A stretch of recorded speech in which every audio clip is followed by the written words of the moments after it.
Welcome to the Lawyerist Podcast, a series of discussions with entrepreneurs and innovators about building a successful law practice in today's challenging and constantly changing legal market. Lawyerist supports attorneys building client-centered and future-oriented small law firms through community, content, and coaching, both online and through the Lawyerist Lab and Accelerator. And now, here are the co-authors of the Small Firm Roadmap and your podcast hosts.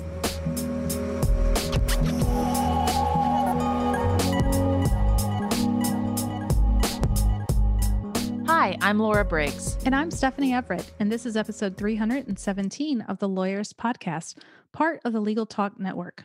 In today's episode, Laura's talking with David Burkus about leading remotely. Today's podcast is brought to you by LawYaw, Text Expander, Postali, ESQ Marketing, and Cosmolex. We would not be able to do the show without their support, so stay tuned. We'll tell you a little bit more about them later on. So today we're going to talk about something that our team, let's just be honest, really loves, which is competition. Yes, and how you can use it to your favor, actually. It doesn't have to be a bad word, right? Yeah, no, I'm always telling people, like, anytime you can gamify things in work and office, it makes it fun. And, some of us are a little competitive, some more than others. Me. Yes, we may or may not be the team that when we play a game asks for exact clarity on the rules so that everybody is clear of what counts, what doesn't, who's cheating, anything like that. But we found a way to really make it work for the good. Yeah. So last week, actually, our operations director was asking the team during our team lunch, what could we as a company do to promote wellness? And, we just kicked off a conversation and we had all kinds of ideas that we talked about, but everybody sort of landed on, let's create a competition around wellness. Yeah. Not surprising. I know. Well, it is good. I mean, it's fun. Yeah. And Yes. there's the accountability. So, and there's apps that you can do. We've done one in the past, but it had already kicked off. And so we were like, well, let's just make up our own. So, we thought we'd share how we're doing it, just in case anybody wants to steal the idea. You're welcome to do it. So what we did is we just had everyone on the team come up with 3 habits or wellness activities that they wanted to commit to doing every day for the next 30 days. And I love it because everyone got to pick their own 3. Yeah. And then it's being tracked in a spreadsheet. And so we all kind of chime in, and there's only 2 possible answers. You either did it that day or you didn't. So in our world, you get 5 points if you did it, and you get 0 points if you didn't. And having it all in one spreadsheet where we're all kind of chiming in each day, we've talked about this as a team already. If it's like the end of the day and I haven't done one of my things, I am like, oh, I don't want to put a 0 in there. So I might just go do the thing, which one of mine is like drink water. So it's really interesting because people pick different things too. There were a lot of like movement, exercise, meditation, but there's also like connect with one friend or family member for 5 minutes that day, or, like read for 15 minutes just for fun. And so the cool thing about it is you can have everyone come up with their own stuff that they want to check in about and do daily. Yeah. And just to give some people ideas, like a lot of people have goals around how many hours of sleep they're going to get.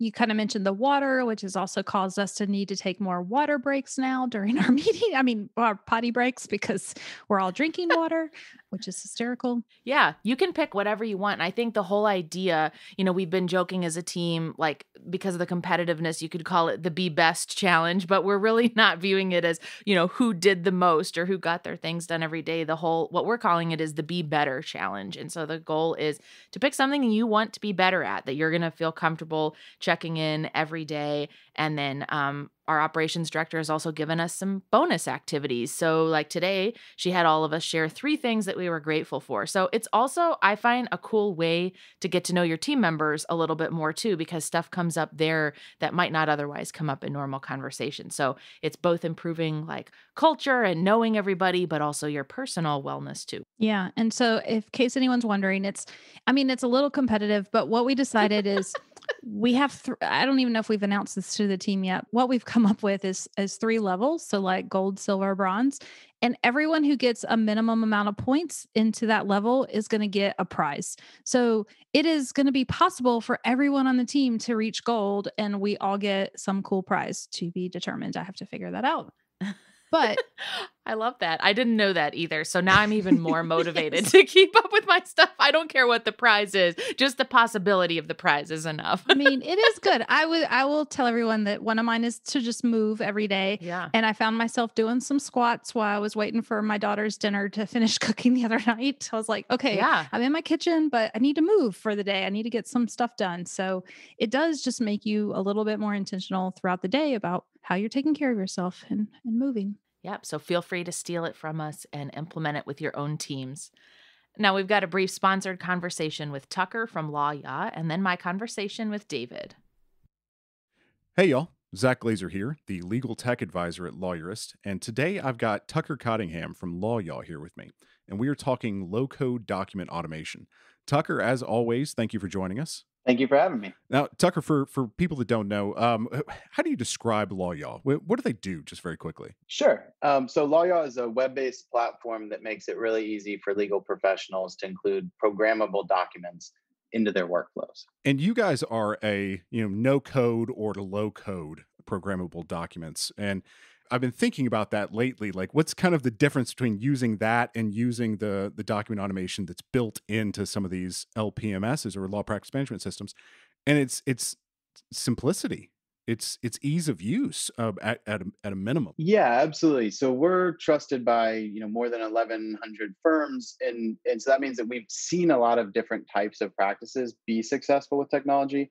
And one of the things that attorneys tell us is that it's really hard to find the right mix for document assembly. Mm-hmm. And so for your law firm, you want something that's easy to use and easy to set up, but that can also accommodate, complex operations and conditionals.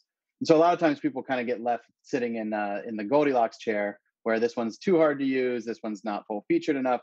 And so finding that, right fit isn't always easy. And so LawYaw's identified, no code solutions as kind of the best way to effectively combine ease of use with more sophisticated document generation capabilities. Right.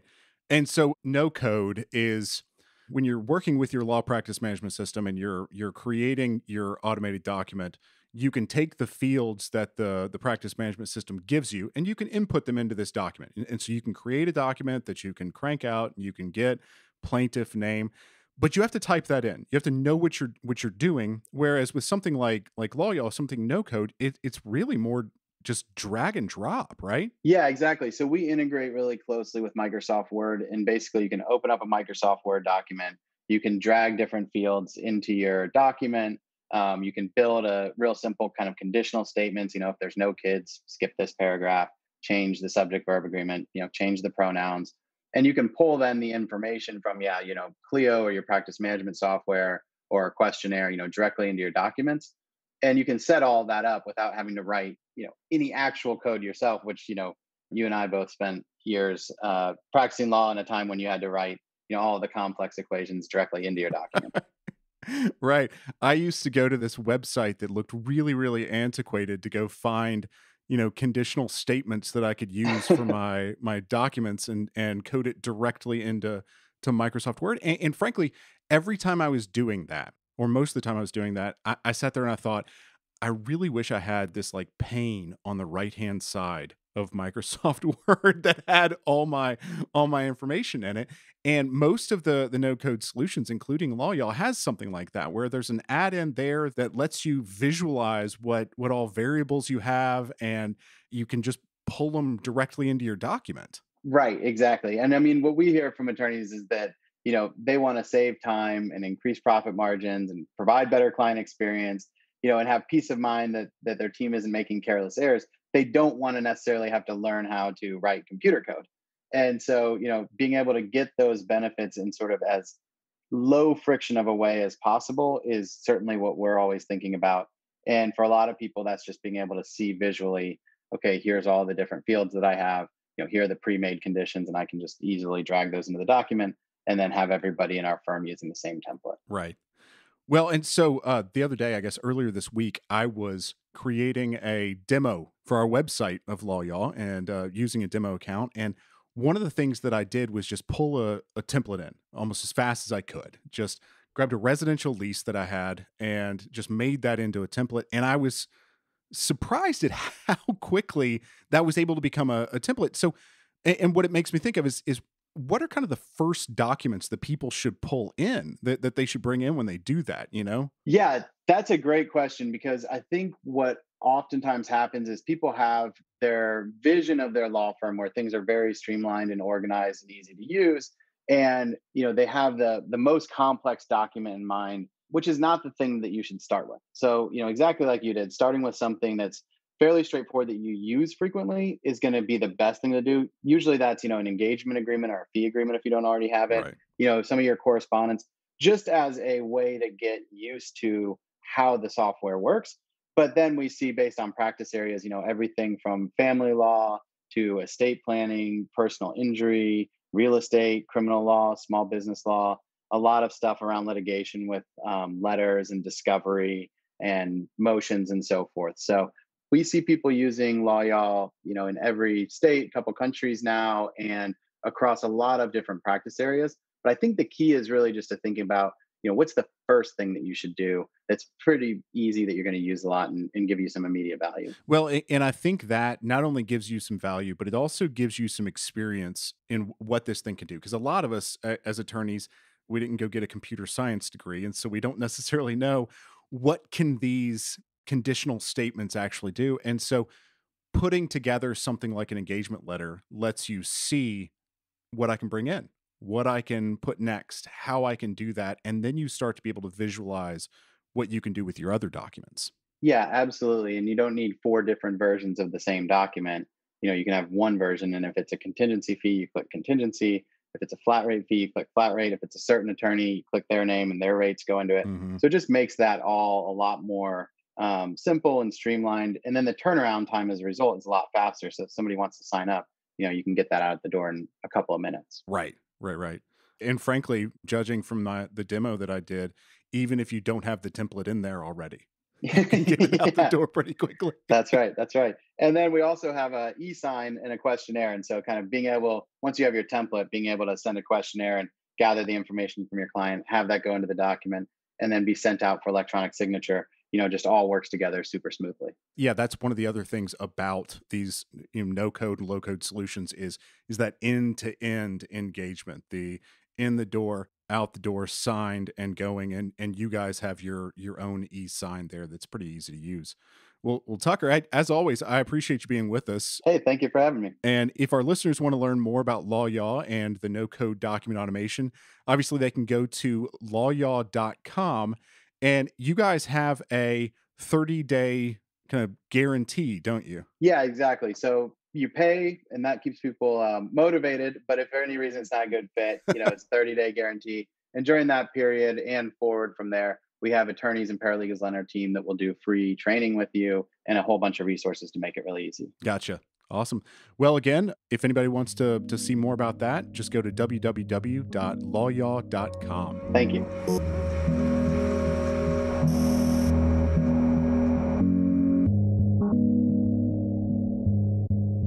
So my name is David Burkus. I'm an organizational psychologist and the author of 4 books now that are all geared towards helping teams do their best work ever. Yes, and all of them are good. And we've had you on the podcast before to talk about the one before this most recent one. But tell me a little bit about the book that just recently came out. We were talking before we hit record about how you wrote a book that was so timely in such a short amount of time. But I'd love to just hear your perspective. How did this book come about? Yeah, well, it wasn't coincidence. It was purely a response to the crazy times we live in. So I had actually released a project with Audible in the beginning of 2020, and I thought that was what I was going to focus on forever, right? And then early March, the world kind of ended, and it became apparent that that wasn't the message that people needed. And so we sort of looked around, started putting a lot of things together. Really just trying to figure out what do people need to hear from, what do they need to learn about, et cetera. And it was actually sort of a joint conversation between my publisher for the last book and myself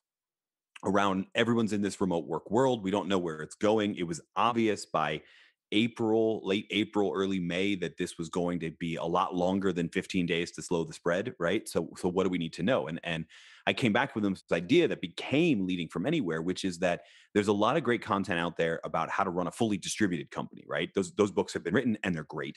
And there's a lot of work out there about how to be productive working from home, because there's been a lot of work from home jobs in the past. But what there really isn't was a manual for leaders of small teams that didn't choose remote, but sort of had remote thrust upon them. How do we make it work? How do we survive? I used to call it a survival guide. Now, actually, the big joke is I always say we wrote it sort of like a choose your own adventure book, except it's choose your own dilemma, Yeah. right? What is your remote team facing? And we probably have a chapter about that. But it was all in this desire to just, this is what people need to hear in 2020, 2021, and truthfully beyond. Because by the time I got done writing the book, it became apparent that for a lot of people working remotely, or at least hybrid, working from home or somewhere else other than the office for at least part of the time, was a fixture of people's lives that they liked. And so that we ended up settling on leading from anywhere as the title, because I really do believe that the future of work, or at least knowledge work, is working from anywhere, giving your people the freedom to decide when they need to be in the office and when they'd be more productive somewhere else. And if that's true, then every leader needs to know how to be a remote leader, because the likelihood that your team is going to be all together all of the time just got a lot smaller. And I think that's such a unique perspective on all of this, because we know about the teams that were ahead of the curve at being fully distributed, like Basecamp built very intentionally to have a team that literally works from anywhere and brings on people who work in very different locations, so long as they meet the, requirements of the job and the company culture and all that. And then there's people that were very tied to the in office, like it felt like the transition to remote because of the pandemic was really difficult. But there are these other groups in the middle where you can decide, is it that you allow part of your workforce to work remote and some in an office? Is it that everyone has the opportunity to work remote, a couple of days a week or something like that? So I was curious for your perspective on, when is splitting time at home and the office like a good choice for a company or an employee? Because that is that hybrid approach. How do you know it might work? Well, I'm biased, so I should say that up front, but I think it's always a good idea. The question is how much time. Yeah. And the reason I say that is even BC, before Corona, there were a lot of good research suggesting that the most engaged employees were the ones who were at the office 2 to 3 days a week. In other words, they were somewhere else 2 to 3 days a week. Yeah. And so I'm looking ahead to the end of 2021 into 2022, et cetera. And that's kind of what I'm predicting, is that this became the way to get to that stasis for most companies at 2 to 3 days on. That'll take different forms, right? Every company is a little bit different. Some will say, well, we have regular meetings and we need to be able to put our heads together at a moment's notice. So we're going to do a core hour strategy of 10 to 2. We want everybody in the office, but we actually don't care how early you get here or how long you stay afterwards. You can be as flexible as you want and around there, right? But it's still a shrinking to about 50 to 60% of what used to be 40 hours a week in the office. Other companies talk about the 3-2-2 strategy, where they're trying to have their employees come through. And then there's the grand realization that, like, we're not, even from the pandemic, all coming back to the office at the same time. Everyone has different needs and situations that make them feel different sense of risk. Yeah. So some people are going to be unwilling because of that. I mean, candidly, we have 2 kids, and Zoom schooling is super annoying. So if we were presented with the opportunity, I'd be like, yeah, let's do it, right? But we also don't have elderly parents at home. We don't have a lot of other risks that other people have. So everybody's going to be in that different scenario too, right? So I really don't think people have a choice. There is going to be the need to get those people more flexibility. What I would say is default to trust and giving your people autonomy now. And eventually you'll arrive at what that rhythm is, what that permissible amount of time is, but it's going to be different for every company and maybe even every team. So if you're not feeling it out from a place of we trust you and we're just trying to figure out what works best for everyone's work-life integration, then it has the potential to go horribly wrong because you're not giving enough or too much, et cetera. And people feel managed instead of feeling like this is us arriving at a solution. I love that you brought up trust, because I feel like this is such an important component of it. And I know that there's been situations where people have gone remote and maybe been too lax. And then there's also that other end of the spectrum where you almost feel like certain employees were being watched more, or like employers were looking into things like screen capture software or weird stuff like that. How do you kind of overcome the fact that sometimes people have a perception that just because someone is home or even working like in a co-working office that they rent or something like that, that they're not as focused, or that it means they're not doing their work? I mean, is that something you just have to like accept and be like, I'm going to default to the trust. I'm going to see how it goes for a couple of months and then decide if everyone on my team has been able to meet that level of trust? Yeah. So this is, top 5 among the questions that I get. How do I know my people are working, right, if I can't see them? And when I'm feeling particularly snarky, one of the things I like to reply is, how did you know you were working when you could see them? Right. Right. Like ask your IT people or your cable company, whoever runs your internet, for a report about how much bandwidth is spent at Facebook, YouTube, Amazon.com. Right. And then you tell me how hard they're working. I mean, there's a reason it's called Cyber Monday, right? The whole idea is you do your Christmas shopping on the first day you're at work. So the truth is, I mean, I feel like you have to lead from that place of trust, because the research, even before the pandemic, was that it was really weird, actually. Almost every study of employees who were working from home showed that they were more productive, right? Showed that they started work earlier in the day. They would start work when they had used to start their commute. They would work until the time they usually would arrive home. So they were putting in more hours. They were less distracted. They were more productive. At the same time, there was that exact stigma that we're talking about. And the roots of that stigma are this, in my mind, lazy association between presence and productivity that hasn't been true. I mean, since most of us left factory work, it hasn't been true. Right. But I get it. It's an easy thing to track. I can pay attention when you came in. I can pay attention when you leave. To be fair, the law profession doesn't really help here with the idea Right. of billable hours for certain people. Right. But even then, come on, we always know it's never actually an hour. Right. It's like a 15-minute phone call and then you get the billable. I've gotten those bills. Not that I'm bitter. Anyway.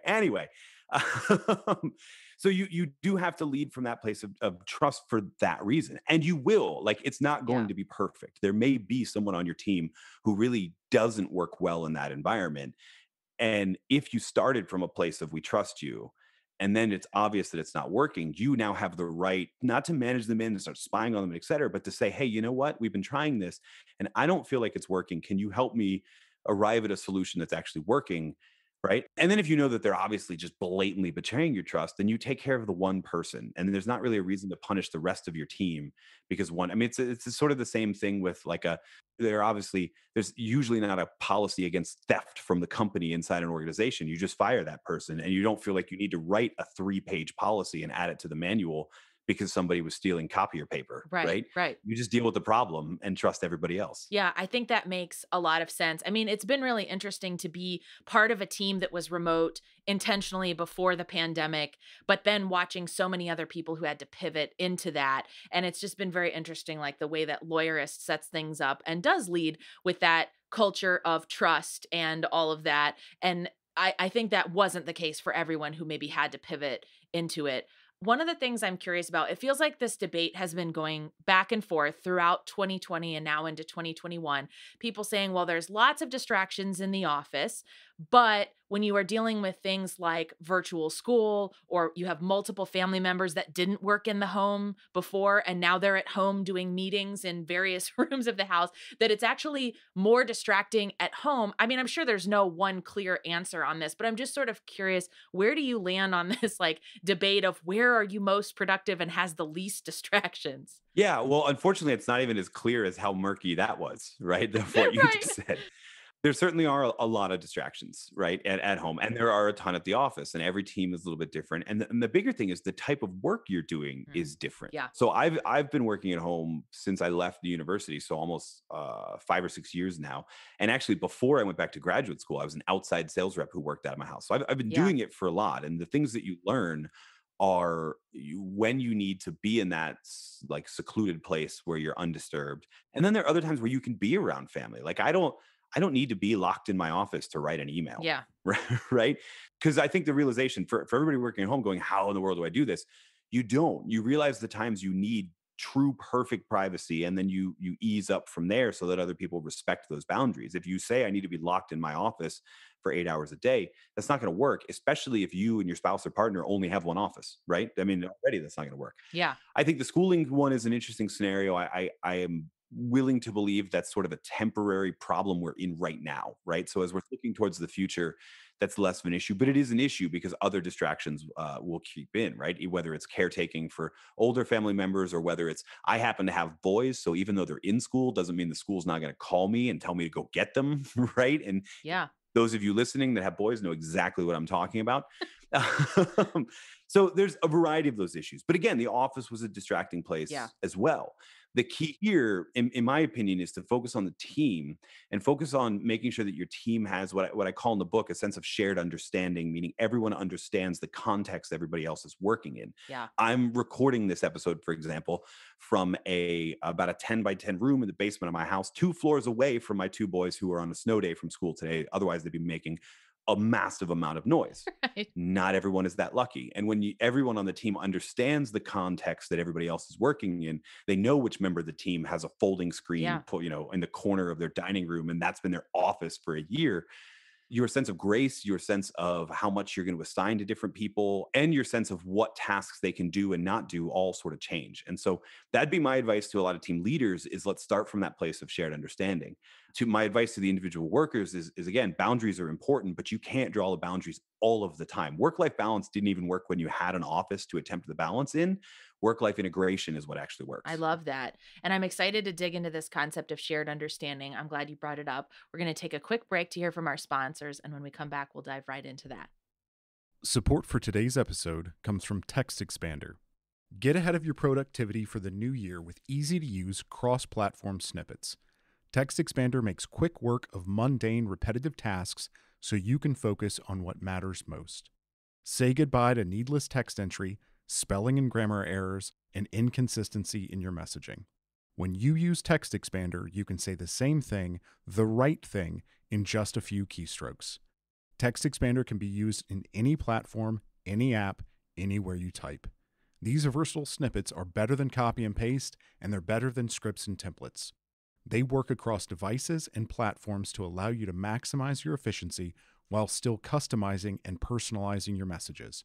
So take your time back in the new year and increase your productivity with Text Expander. Show listeners get 20% off their first year. Just visit textexpander.com/podcast to learn more. Support for today's episode comes from Postali, a full-service legal marketing agency for law firms. The attorney-client relationship is the cornerstone of the legal profession. Just like you put the client's needs first, you deserve a marketing agency that does the same to grow your practice. Postali works with law firms nationwide and is the only full-service legal marketing agency that can call itself a marketing fiduciary. That's because, at Postali, the impressive results they achieve come from always putting your law firm's financial interests above their own. Imagine a relationship with a legal marketing agency that treats your investment as they would their own dollars, without hollow SEO promises, no commission-based upselling, and who won't work with your competitors. Postali is the marketing agency for legal professionals looking for 100% transparency and genuine guidance from a real marketing partner. To learn more about the benefits of working with a marketing fiduciary, visit postali.com/lawyerist. Contact them for a free consult and mention this podcast. Support for today's episode comes from ESQ Marketing, an agency that believes in affordable and reliable marketing for solo practitioners and small law firms. With ESQ Marketing, you'll work with experts in legal marketing. All of their intense focus is on helping attorneys generate more clients and cases from the internet. They don't work with anyone else. You'll breathe easy with low-risk, month-to-month contracts, and there are no long-term commitments. ESQ Marketing earns the right to work for your firm each and every month. Best of all, you'll get direct access to the person working on your account, no account managers to deal with, and no lost in translation with your requests. To see if you're a fit, visit esq.marketing/lawyerist to get started. Today's challenging and fluctuating business climate requires law firms to be flexible in the way they run their practice. Whether you're working remotely, in the office, or a combination of the two, you need to be able to work effectively and efficiently on the go at any time. That's why Cosmolex offers a cloud-based total law practice management system with built-in compliance for trust and general legal accounting. With Cosmolex, you get everything you need to run your practice in one solution with 24/7 mobile access that's both secure and easy to use. You'll be able to stay on top of all your billable activities no matter where you are, and your clients will love the direct and secure communication in the client portal. The Cosmolex migration team will ensure all your data is moved into your new system safely and securely so your firm can be up and running in no time. To learn more about Cosmolex Total Law Practice Management System, visit cosmolex.com/lawyerist. Okay, so you brought up this idea of shared understanding that jumped out to me in the book. There was another term that I thought it might be helpful for you to define for the audience, and it's this idea of storming. And if you could kind of talk about what that is and what connection that has to things like shared understanding and working within a remote team. Yeah. So there's this old school. I was an organizational psychologist by training, and I used to teach undergrad org psych classes. And if you've ever suffered through one of them, then you're familiar with what we used to call the Tuckman model, which is says that basically predicts that all teams go through multiple different phases before they actually arrive, right? So there's forming, which is when the team comes together. There's storming, which is when there's conflict and everyone's feeling each other out, trying to get a sense of what each other's strengths and weaknesses are, but also trying to get a sense of the pecking order, right? It's sort of like, and I feel weird in today's climate mentioning this, but I used to use as an example, it's sort of like the first episode of every season of The Apprentice, right? You'd have these two teams set around doing all of these tasks, and you could use Survivor here or any team-based reality show. Right. And that first episode is like drama on drama on drama, right? Yeah. That's storming. We're getting a sense of who the actual people who want to be leaders for the team are. We're also getting a sense of what people's strengths and weaknesses are and how we can assign and divvy up different tasks, et cetera. And after storming, you arrive at norming, which is where, okay, as a team, we have a sense of how we're supposed to work together and how we can do it most effectively. And then we finally arrive at performing, which is the fourth model. Fourth aspect of the Tuckman model. Actually, if we want to get super nerdy, he later updated it and included adjourning because he realized that endpoints matter too. But anyway, you have to go through all of that to get to performing.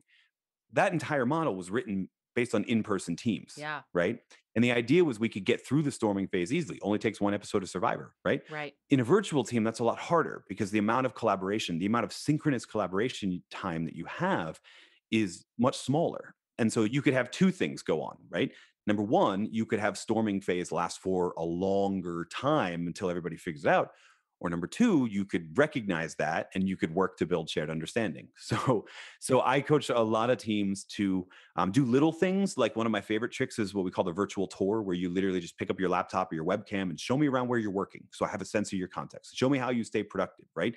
I don't know why it's not there, but as we're recording this, I can point to the little red "Do Not Disturb" sign on my office door, which is the most valuable productivity tool I've ever bought, right? Yeah. Because it signals to my boys when they're not allowed to run in the room.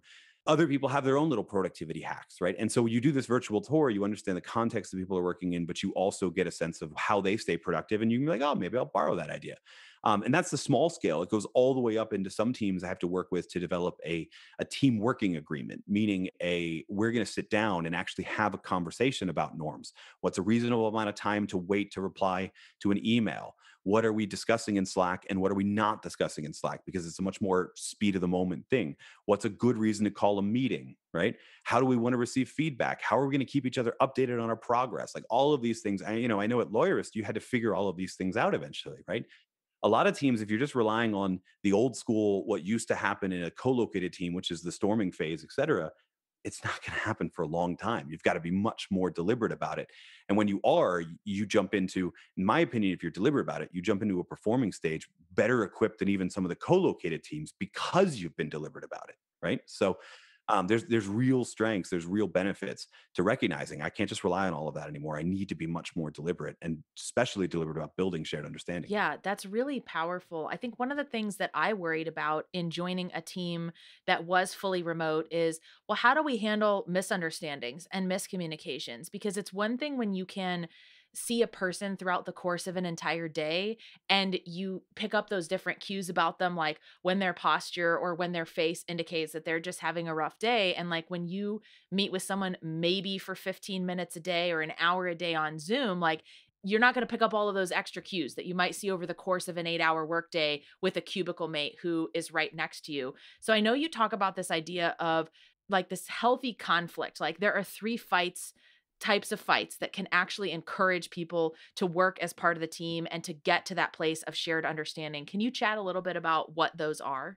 Yeah. So in the book, we present this idea that shared understanding is an important aspect, as is shared identity and a sense of purpose, right? And how that bonds teams together much, much more. And so, this is less about the interpersonal conflict and how do you squelch it, and more about pointing to that bigger picture that like the little battles you might be fighting over who has responsibility or control over budget for this matter so much less to what the company is actually fighting for, right? And so I've learned over time that one of the best ways to get at whether or not you have a truly sort of mission-driven team is I'll just straight up ask them, hey, what are we fighting for? And I always feel weird using fight rhetoric, right? But at the same time, the answer is never competitors. So if they answer that way, I know we have a problem, right? Right? I mean, everybody always, oh, we're fighting for market share. No, not good enough. What I mean is, what is the revolution that you're starting, right? What is the thing in your industry you're trying to change?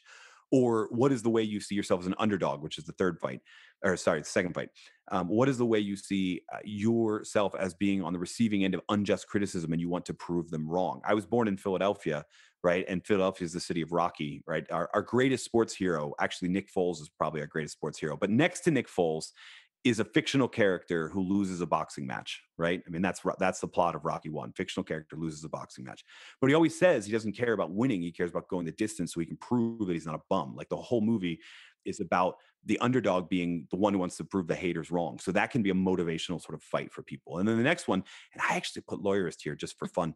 I've had conversations with Aaron about this, is the ally fight, which is to say it's not about our fight at all. People we serve are in the midst of this fight, and we need to help them, which means we don't have time for all the stupid interpersonal conflict, right? When you can identify that bigger thing that we're fighting for, a lot of those other things fall by the wayside. It doesn't really matter anymore. You take advantage of what some psychologists call superordinate goals. There is this thing, and it's bigger than us and our own little agendas, and let's refocus on it. And I find the reason I mentioned it in this book is that I find for a remote employee, for somebody who's working alone, you want to make them feel that they're working alone together, right? It's really easy to feel out and isolated. It's easy to think your teammates are like non-playable characters in some video game, right? If you're not truly bonded and you're not truly focused on that larger purpose. But when you are, great things happen. And I see a lot of companies that are fully distributed actually have better company cultures than do co-located companies.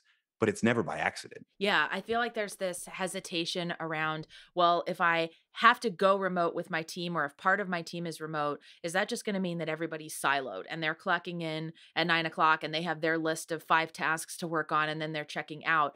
I have found that there is so much more communication on a fully remote team that is doing that by intention, because we all are celebrating those same wins. And when we feel like there is a problem that has ripple effects, it's something where we view that as like, oh, that isn't just that person's problem. That isn't just that department's issue to fix. How can we all kind of contribute towards that or make things easier for that person? So I love that idea of thinking about the culture as being something that is really intentional to build around. So I know you also have some tips around kind of hiring people when you know they're going to be remote. I know you mentioned, like, for example, this idea of viewing cover letters as an example of someone's writing skill. I had a previous guest who was like, throw out the cover letter, trash it. You should never use it again. So it's just been interesting to see how much HR has changed in the context of the pandemic. So do you have like a couple of top tips for, you're going to be hiring this, maybe the first person or first group of people that you're hiring with the intention of them being remote, at least for the short term? Yeah. And first, isn't this crazy, right? Like, when everything started a year ago, if I would have told you, you would have fired people and been hiring people Yeah. all remotely. Like, this was all supposed to be a 2-week long experiment. Right. I know. Right. But anyway, the point of the cover letter, and it's a fun debate. I actually think they're useless too. I think they were useless until March 15th, 2020. The point of the cover letter is actually a larger point, which is, just like you said, communication and collaboration are hugely important. Teamwork is more important in a remote environment, not less so. The thing about it is, the process we use for hiring people, Yeah. I mean, it was always broken, right? If you were just relying on 2 like hour-long interviews, and then maybe what I always jokingly called the meet the parents interview, where you bring a third person in there just to see if they approve of the person you want to hire.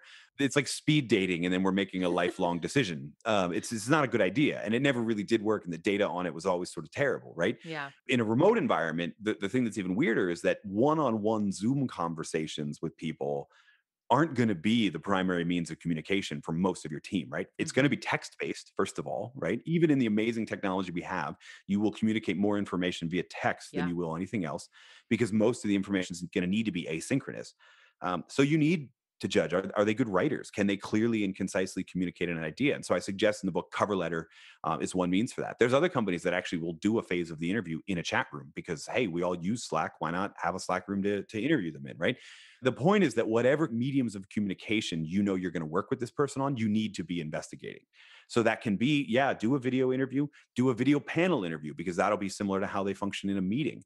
Some companies even say, well, here's 5 questions that are more sort of our company culture questions. Could you record a 90-second video of you answering each one?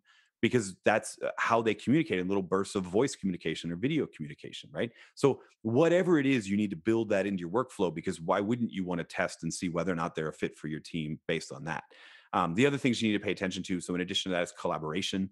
If you nail the communication piece, collaboration becomes a little bit easier, but you do want to know how they prefer to collaborate and how often. So you want to make sure you're working in questions around what was a team they've been on in the past that was collaborated brilliantly. What did it look like? Why was it so great, et cetera? Just for, there's no right answer here. There's just a sense of fit. Yeah. And then you obviously want to make sure they're self-motivated. And I almost didn't put this one in there because prior to 2020, you would have assumed, okay, I'm actively seeking a remote job. I'm clearly self-motivated. Otherwise, I would know that I need to be in an office. Well, then all of us were forced to do it. Yeah. Right. Yeah.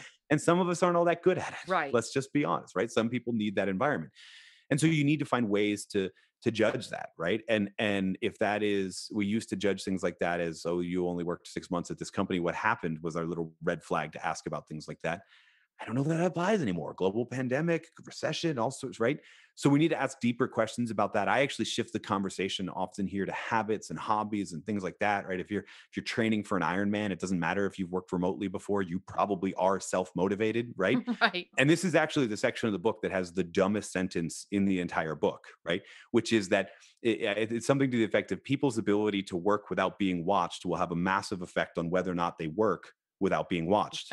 Right. It's, it's your number one proxy. So you want to be looking to solve that question as well. Yeah, that's so interesting. There's so much good stuff there. I feel like I've always questioned stuff around the cover letters and the resumes anyways, because being a freelance writer for so many years, there were lots of people who didn't have great communication skills that would outsource that to a career coach or to a freelance writer. And so they would come across on paper just brilliantly. And then you might end up in an interview with them and you're like, is this the same person? Because it doesn't seem like it's coming across with the same level of knowledge or communication skills. So I love those tips around trying to make that interview and hiring process as similar to the way that you would actually interact with someone. I know one of the things that's always a red flag to me too, when someone applies for a position at Lawyerist, is like when you ask them, why do you want to work here? And their answer is, well, I want to work remotely. And I'm like, oh, there's a very important difference between wanting to work here remotely and just wanting to work remotely. And the second one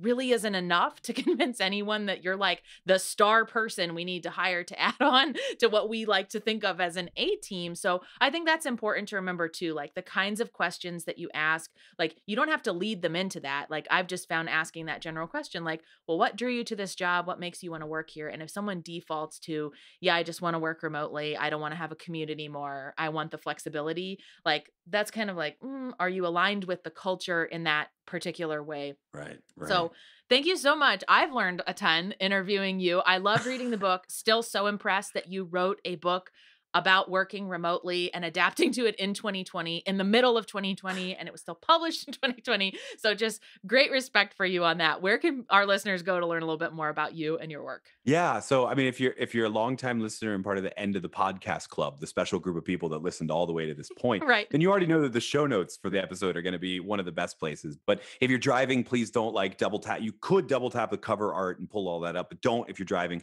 Just remember davidburkus.com.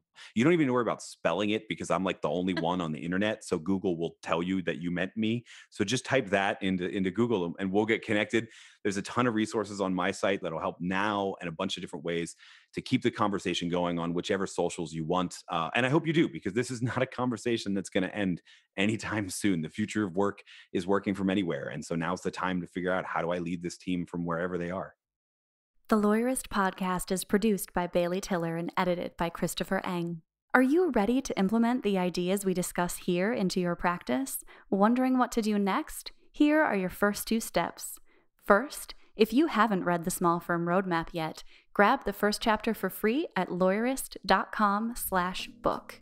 Looking for help beyond the book? Let's chat about whether our coaching communities are right for you. Head to lawyerist.com/community/lab to schedule a 15-minute call with our community manager.